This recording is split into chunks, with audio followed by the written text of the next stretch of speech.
बड़ी खबर यह है कि पाकिस्तान तहरीक इंसाफ ने इलेक्शन कमिश्नर और चारों अराकीन के खिलाफ रेफरेंस दायर करने का फैसला कर लिया है।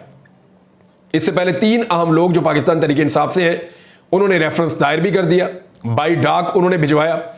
और अब यह बताया गया कि बैरिस्टर अली जफर को रेफरेंस दायर करने की जिम्मेदारी सौंपी गई है इमरान खान साहब की जानिब से, जो आज के दिन में सुप्रीम जुडिशल काउंसिल में रेफरेंस दायर करेंगे। बड़ी मेहनत से इन्होंने ये रेफरेंस बनाया और इसके अंदर वो सारे नुक्ते रखे हैं जो सुप्रीम कोर्ट के अपने फैसलों के नतीजे में ये बता रहे हैं कि इलेक्शन कमीशन ऑफ पाकिस्तान ने इलेक्शन गलत करवाया।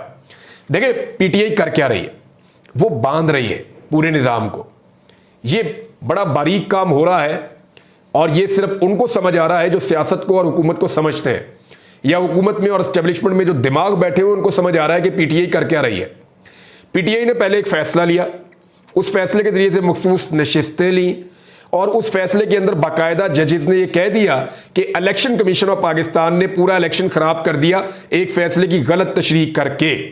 सुप्रीम कोर्ट के उस फैसले की रोशनी में वो इलेक्शन कमीशन ऑफ पाकिस्तान को बांधने जा रहे हैं। इससे 2 काम होंगे, एक उन पे रेफरेंस आएगा, उन पे दबाव बढ़ेगा, वो फटाफट अदालत के फैसले पे अमल दरामद करेंगे, वरना इस रेफरेंस के अंदर रगड़ा खा जाएंगे चारों अराकीन जो सूबाई हैं वो भी और चीफ इलेक्शन कमिश्नर भी। तो इस तरह ये फंस जाएंगे।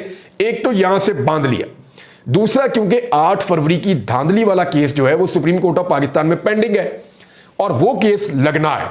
आज नहीं लगेगा तो कादी साहब के जाने के फौरन बाद लग जाएगा, लेकिन जैसे ही वो केस समाअत के लिए मुकर्रर होगा और उसके लिए फुल कोर्ट बनेगा या कोई लार्जर कोर्ट का बड़ा बेंच बनेगा तो उसके अंदर ये फैक्ट भी रखे जाएंगे कि जनाब इनके खिलाफ तो रेफरेंस आया हुआ है, इन्होंने तो चोर बाजारी की हुई है और हमने रेफरेंस जो जमा कराया है वो सुप्रीम कोर्ट ऑफ पाकिस्तान के फैसलों के मुताबिक करवाया है और ये फैसले के मुताबिक उसके ऊपर अमल दरामद भी नहीं कर रहे थे, फिर डिले कर रहे थे।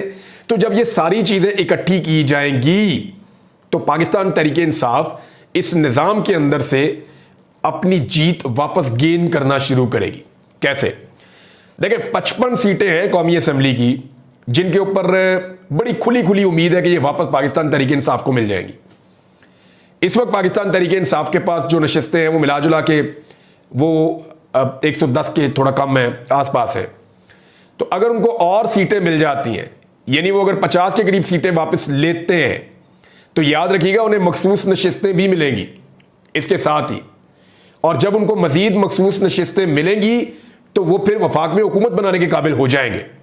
एक ये सिचुएशन बड़ी परेशान कुन है हुकूमत के लिए। नंबर 2, पंजाब के अंदर इस वक्त 107 मेंबर हैं, 23 उनको मिलने जा रही हैं मखसूस नशिस्तें। जब इनको आप मिलाते हैं तो ये लगभग 130 हो जाती हैं। 186 की यहां पे नुमाइंदगी चाहिए होती है, तो 56 बाकी रह गई। पंजाब में जो चैलेंज हुई है वो सीटों की बहुत बड़ी तादाद है और पीटीआई के लोग ये कहते हैं 40 से 50 सीटें हम वापस ले सकते हैं। अगर वो इतनी सीटें वापस ले लेते हैं तो इसके साथ उनको 10 से 12 मखसूस नशिस्तें भी मिलेंगी। तो इस तरह पाकिस्तान तहरीक इंसाफ अपना सादा अक्सरियत का हदफ पंजाब में भी पूरा कर सकती है। और अगर मरियम नवाज की एक सीट चली गई तो पंजाब में ऐसा बहरान पैदा हो जाएगा कि पाकिस्तान पीपल्स पार्टी पीएमएलएन को यह कहेगी कि यूसुफ रज़ा गिलानी के बेटे को वजीर आला पंजाब बनाओ या पीपल्स पार्टी के बंदे को वजीर आला पंजाब बनाओ, जैसे परवेज इलाही को वजीर आला पंजाब बनाना पड़ गया था इमरान खान साहब को कि वो अपने 10 बंदों के साथ वजीर आला पंजाब बन गए थे। ऐसे ही पीपल्स पार्टी इस पोजीशन में आ जाएगी कि जनाब हमारे वोट चाहिए तो हमें वजीर आला पंजाब बना दें। और इस तरह पंजाब में वजीर आला पीपल्स पार्टी का अगर एक दफा बन गया तो फिर पीएमएलएन का हमेशा के लिए पंजाब से सफाया हो जाएगा, क्योंकि पीएमएलएन पीपल्स पार्टी को वोट डाल के वजीर आला बनाने पर मजबूर हो जाएगी। बसूरते दीगर पाकिस्तान तहरीक इंसाफ अपना वजीर आला बनाने की पोजीशन में आ जाएगी। तो ये है जनाब वो चीजें जो मैंने आपके सामने रखी। एक और चीज है, पीपल्स पार्टी ने एक बात बड़ी क्लियर कर दी है। पीपल्स पार्टी ने यह कहा कि ये जो फैसला है ना पाकिस्तान तहरीक इंसाफ पर पाबंदी लगाने का, ये पीएमएलएन का अपना फैसला है, ये हमारा फैसला नहीं है।